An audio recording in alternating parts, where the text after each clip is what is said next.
හරි ළමයි දැන් ඔයාලා ඉගෙන ගන්න වෙන මෞලය කියලා පාඩමක් නේද? එතකොට ඔය මෞලය කියන පාඩම ඔයාලා ඉගෙන ගත්තට මම දන්නවා අනිවාර්යයෙන්ම තේරෙන්නේ නැහැ මේ පාඩම. කියන්නේ ඒක මෞලය කියන පාඩම ටිකක් සංකීර්ණ පාඩමක්. ඒ කියන්නේ සංකීර්ණ සබ්ජෙක්ට් එකක් තමයි මෞලය කියන දේ. හරිද? ඒ කියන්නේ සාමාන්‍ය රසායන විද්‍යාවේදී කුඩා පරමාණු අණු මයින්න ගන්න ඒකකය තමයි මෞලය කියලා කියන්නේ. හරිද? මම මේකේ පොඩ්ඩක් ඉතිහාසය ඔයාලට කියන්නම්. ඔය මෞලය කියන එක ගැන මුලින්ම අදහසක් ආවේ 1811 දී. හරිද? ඕක ආවේ 1811 දී හිටිය ඉතාලි ජාතික ඇමිඩියෝ ඇවගාඩ්‍රෝ කියලා විද්‍යාඥයෙක්. එයා තමයි ඔය මෞලය කියලා සංකල්පය මුලින්ම ඉදිරිපත් කරේ. හරිද? හැබැයි ඕක හරියටම මෞලය එහෙම නැත්නම් මොලිකියුල් කියලා මුලින්ම සමාජයට මෙහෙම වචනයක් ඉදිරිපත් කරේ 1896 විතර හිටිය ජර්මානු ජාතික විද්‍යාඥ රසායනික විද්‍යාඥයෙක් ඔස්වල්ඩ් කියලා. හරිද? ඔස්වල්ඩ් කියලා ජර්මන් ජාතික රසායනික විද්‍යාඥයෙක් හිටියා. මෙයා තමයි මේකට වචනයක් දුන්න මොලිකියුල් කියලා. මේ මොලිකියුල් කියන්නේ ජර්මානු භාෂාවෙන් අණුවකට කියන කෙටි යෙදුමක්. එහෙම තමයි මුලින්ම මොලිකියුල් ඒ කියන්නේ මෞලය කියන වචනේ මුලින්ම එළියට ආවේ 1896 දී විතර ඔස්වල්ඩ් කියන රසායනික විද්‍යාඥයත් එක්ක. පසු කාලීනව විද්‍යාඥයෝ දැන් ඔයාලට ප්‍රශ්නයක් තියෙනවානේ දැන් මේ මෞලය කියලා වචනයක් තියෙනවා. එතකොට මේ මෞලය කියලා ඒකකයක් තියෙනවා. එතකොට මේ ඒකකයට අගයක් නැද්ද? එතකොට මොකක් හරි දෙයක් මේකට තියෙන්න ඕනනේ. ඔන්න ඔය ප්‍රශ්නේ ඒ වගේම විද්‍යාඥයන්ටත් ආවා. ඊට පස්සේ විද්‍යාඥයෝ කරේ දැන් මේකකට අගයක් ගන්න ඕනනේ. එතකොට මෙයාලා කරේ මේ අගය ගන්න එකට කාබන් 12 සමස්ථානිකය ගත්තා. කීයද? කාබන් 12 සමස්ථානිකය ගත්තා. මේ කාබන් 12 සමස්ථානිකය අරගෙන ඒ කාබන් 12 සමස්ථානිකයෙන් ග්‍රෑම් 12ක් කිරා ගත්තා. කොහොමද ගත්තේ? කාබන් කියලා මූලද්‍රව්‍යයක් තියෙනවානේ. ඒතකොට ඒ කාබන් කියන මූලද්‍රව්‍යෙන් ග්‍රෑම් 12ක් කිරාගෙන කාබන් එකේ නෙමෙයි කාබන් මූලද්‍රව්‍ය තියෙන සමස්ථානික වර්ගයක් කාබන් 12 කියලා. අන්නේ කාබන් 12 සමස්ථානිකයෙන් ග්‍රෑම් 12ක් කිරා ගත්තා. ඊට පස්සේ විද්‍යාඥයෝ මැනගත්තා මේ කාබන් ග්‍රෑම් 12 ඇතුලේ තියෙන අණු ප්‍රමාණය. හරිද? කාබන් 12 ඇතුලේ තියෙන අණු ප්‍රමාණය මෙයාලා කිරා ගත්තා. එතකොට විද්‍යාඥයන්ට ආව අගයක් කාබන් 12 ග්‍රෑම් 12 ඇතුලේ තිබ්බා කාබන් අණු 6.0.22 වැඩි කිරීම 1023ක්. කියද 6.0.22 වැඩි කිරීම 1023ක්. ඔන්න ඒ ප්‍රමාණය තමයි අගය.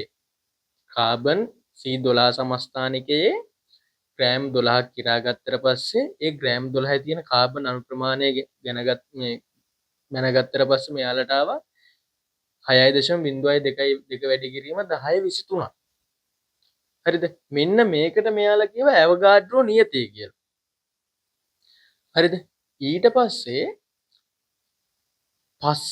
පසු කාලීනව 2019 කියන වැඩි කාලයක් නෑ මේ දැන් අවුරුදු 7ක් විතරනේ 2019 26 නේ අවුරුදු 7ක් 2019 වෙනකොට විද්‍යාඥයෝ මේ කාබන් සංකල්පයෙන් මිදිලා මෞල කියන ඒකකය ජාත්‍යන්තර සම්මත ඒකකයක් විදිහට පත් කරා.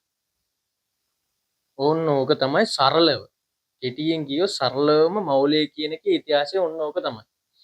හරිද? එතකොට මෙහෙම හිතන්නකෝ දැන් අපිට ඔළුවට යන්නේ නැහැනේ දැන් ඔහොම කියපම මෞලය කියනවා 6.0.22 වැඩි කිරීම 1023ක් කියනවා මොකද්ද? මෙහෙම හිතන්නකෝ. ඔයාලා දැන් කඩේකට ගිහිල්ලා බිත්තරයක් කිල්ලුවොත් දෙන්නේ බිත්තර කීයක්ද? එක බිත්තරයක් නේ දෙන්නේ. හැබැයි ඔයාලා කඩේකට ගිහිල්ලා බිත්තර දුසිමක් ඉල්ලන්න. එතකොට බිත්තර කීයක් දෙනවද? දුසිමක් කියන්නේ කීයක්ද? 12ක් නේ. එතකොට ඔයාලා කඩේට ගිහිල්ලා බිත්තර 12ක් කිල්ලුවොත් දෙනවා. බිත්තර දුසිමක් කිල්ලුවොත් දෙනවා බිත්තර 12ක්. එතකොට අපි දුසිමක් කියන්නේ ඒකකයක් නේද? කියන දුසිමක් කියලා අපි හඳුන්වන්නේ බිත්තර 12කට. කියන්නේ මම බිත්තර වලින් උදාහරණ කියන්නේ හරිද? දුසිමක් කියලා අපි හඳුන්වනවා 12කට. ඒකට බිත්තර දුසිමක් කඩේකට ගිහිල්ලා ඉන්නකොට ඔයාලා දෙනවා බිත්තර 12ක්. හරිද? එතකොට දැන් ඔයාලා මෙහෙම හිතන්නකෝ. මම ගන්නවා හයිඩ්‍රජන් පරමාණු 6.0.22 6.02 වැඩි කිරීම 10.23ක්. අන්න එතකොට කියනවා එතන තියෙනවා හයිඩ්‍රජන් මවුලය.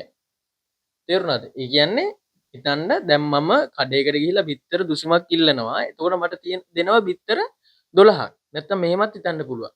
බිත්තර දුසිමක් කියන්නේ බිත්තර 12කට. හරිද?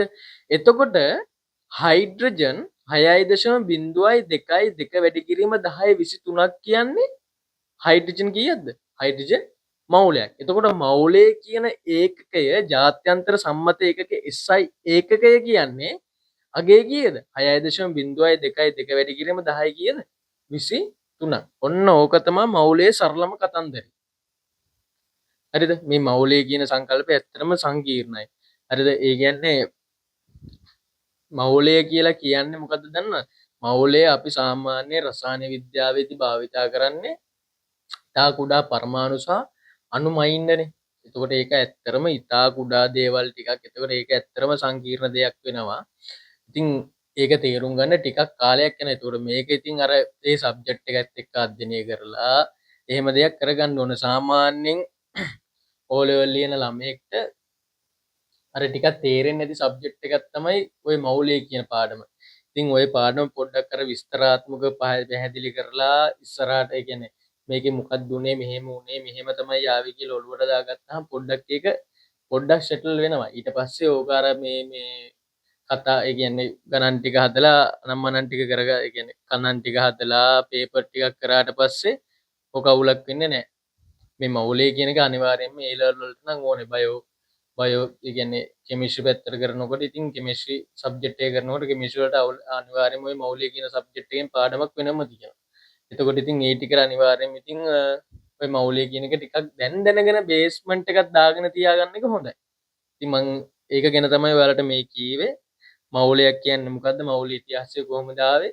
උදාහරණත් එක්ක ඒක තමයි ඉදිරිපත් කරේ. පොඩි අයිඩියා එකක් ඔයාලට එන්න ඇති. ඕක ගැන පොඩ්ඩක් හිතන්න. ඔයාලට නිකන් ඉන්න වෙලාවක මවුලය කියන්නේ මොකද්ද කියලා හිතන්න පුළුවන්. නැත්නම් ඉතින් ඔයාලට ඉතින් මාළුකු දේවල් හිතන්න නෑ. ඔය අවුරුදු 16 17ට මේ ඉඳ මවුලය කියන සංකල්පය පොඩ්ඩක් හොයන්න. ඉතින් ඕව ගැන හොයන්න පොඩ්ඩක් ඉන්ට්‍රස්ට් එකක් දක්වන්න ඔය වගේ සබ්ජෙක්ට් ගැන. මොකද විද්‍යාව කියන සබ්ජෙක්ට් එක කවදාවත් එක තැන පල් වෙන සබ්ජෙක්ට් එකක් නෙමෙයිනේ. එක දිගට දියුණු වෙවි යන සබ්ජෙක්ට් එක තමයි විද්‍යාව කියන සබ්ජෙක්ට් එක සයන්ස් කියන්නේ. ඉතින් ඒ ගැන පොඩ්ඩක් ඇක්ටිව් එකක් දක්වලා විද්‍යාව විෂය ගැන පොඩ්ඩක් ඉගෙන ගන්න. මේ වගේ දේවල් ඇත්තටම හරි රසවත් කොටස් ඉතින්. හරි ඔන්න ඕක තමයි මෞලික ඉතිහාසය.